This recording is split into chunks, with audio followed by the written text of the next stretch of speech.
That animation you just saw there, that was rendered in real time in Eevee. In this video, we'll look at how to texture and render our modern style house.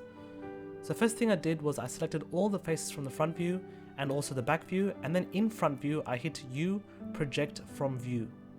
I did the same thing for the side view. I went to left view, selected all the faces, right view, selected all the faces, then U, project from view from the right view.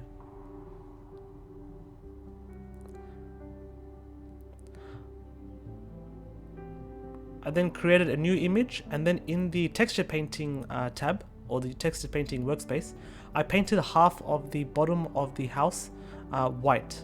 I also positioned the UV map to be around half as well. And then I saved it as an image. So then I added that image back into the shader of the house, and then I would see the house being half black, half white from the top, just like in our design.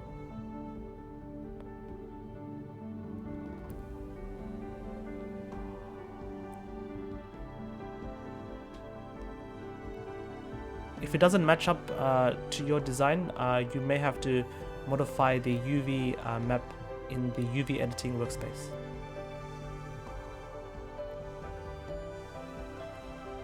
So now I'm just going in and for each of the materials that was generated by the Archimesh add-on, there was like 6 different materials for the bricks. So I went ahead and pretty much duplicated the principal shader on each of them and changed the base color to range from dark gray to black, and then added a bit of specularity to make it look a little shiny.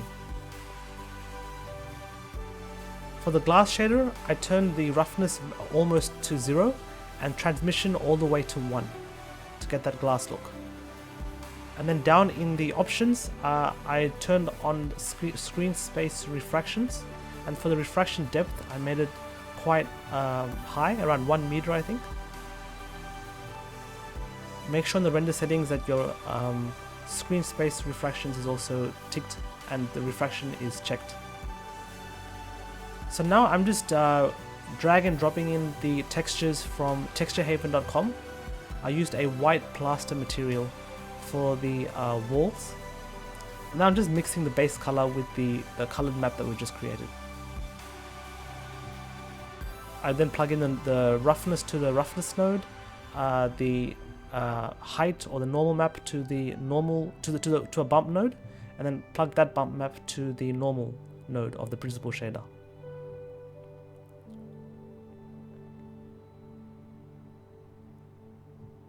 Later on I realized the bump map didn't give me the look that I wanted, so I changed it over to a normal normal map node, and then I played around with the light settings to get the bump to look the way I wanted to.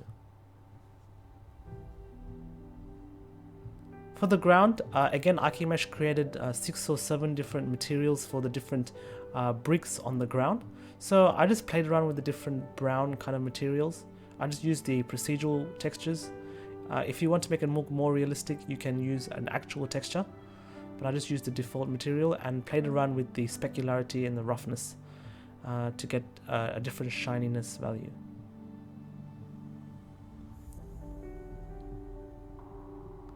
I think I end up using the some plaster material to affect the roughness to get a bit more interesting roughness. I didn't want it to look so uniform. So now it was time to play around with the lighting in Eevee. So I deleted the default lamp. I used a HDR map, and I changed it the world settings to an environment texture and loaded in my HDR map that way. I then added a plane and subdivided it around 30 times, and then positioned some squares to fit exactly the ground, and that deleted those faces there. I moved the corners up and made different variations to affect the height. So here is where I'll be adding grass, trees, just to make the scene look a bit more natural.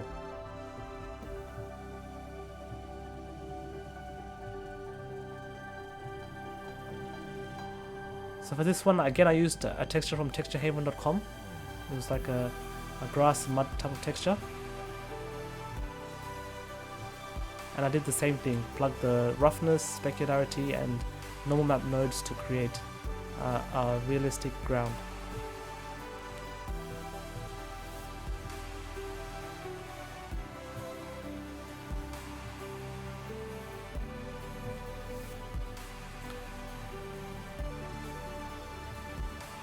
I then grabbed a few of the assets from the backyard asset pack, which you can get from blendermarket.com. A bit of a shameless plug there.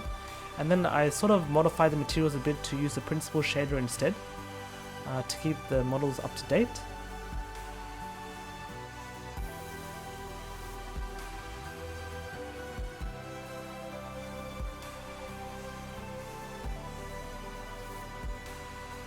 I then created a particle system on the plane to distribute the grass all over that newly created plane that we made, just to make our scene look more interesting and more natural. But then I realized I don't want to have grass all over the scene. I just want to have the grass just where the camera is viewing it. This saves on memory because it does slow down the viewport when you have so much grass.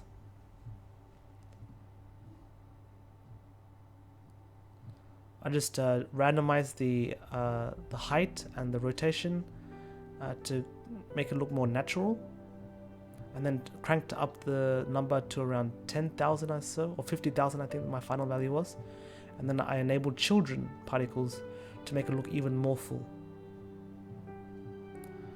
Finally, I imported the tree set from the backyard asset pack and pretty much did the same thing.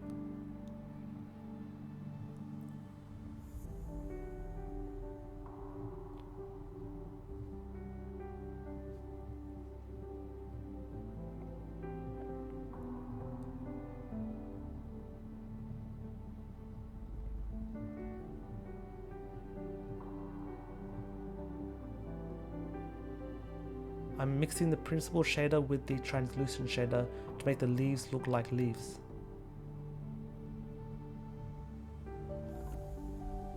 Now I'm weight painting the edges of our model, because this is where I want the trees to be.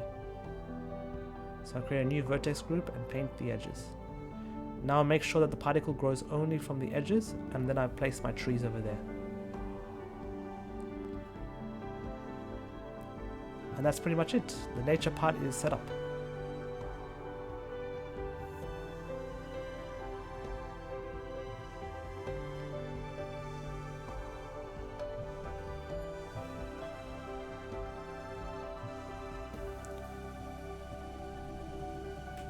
Here I tried rendering it, and then I realized I put way too many trees and I crashed Blender. I was quite silly for doing that. So I had to turn down the number to a lot lower than what I originally had.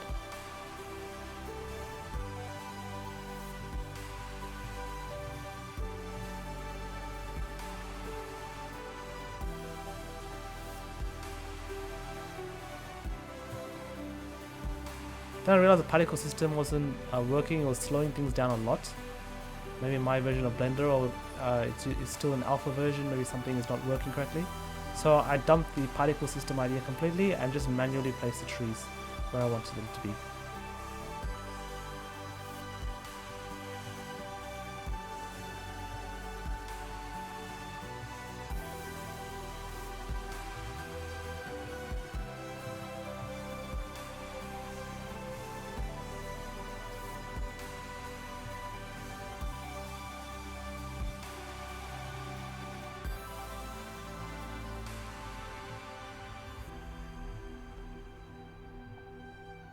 In the render settings, I turned on bloom, subsurface scattering, and depth of field as well, I think.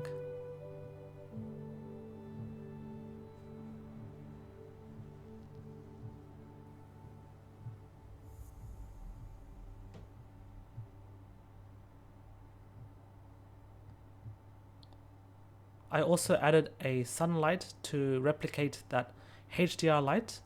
Although the HDR light can give you realistic light, it doesn't give you shadows. So I needed shadows for my house, because that's one thing that sort of was throwing off the realism of this house that I felt. So I just put in a little sun lamp there just purely for the shadows. I also added tiny little walls inside the house because I didn't want to be completely see-through. It looks a bit too empty, a bit too bland that way.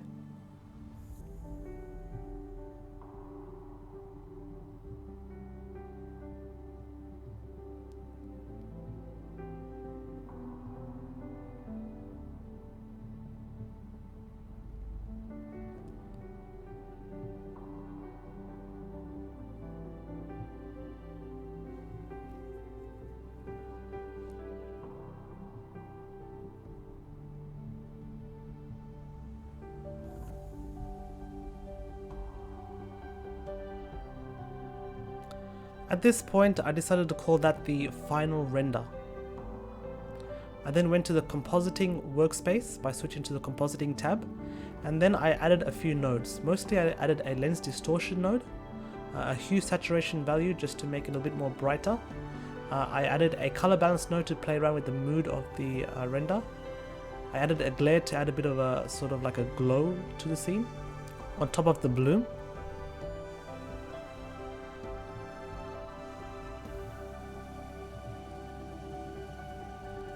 And then finally I started to animate my shots. So at this point I was being quite quick. I just animated some random shots. I then bound them to markers on the timeline by hitting Ctrl B, and that completed the animation part.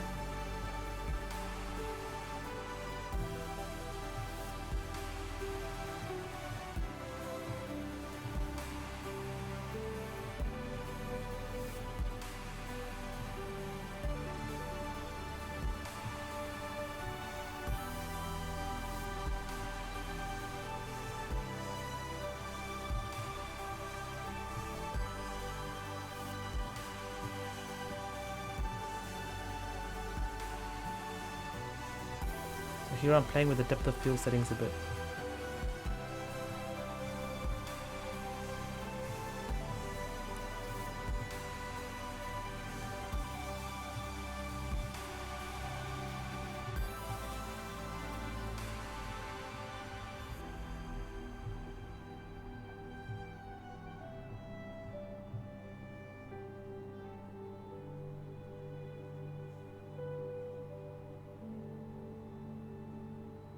And that's it. I pretty much completed the rendering of my animation using Eevee this way. So if you enjoyed this video, please like, share and subscribe, and I hope to see you in the next video. Thanks for watching.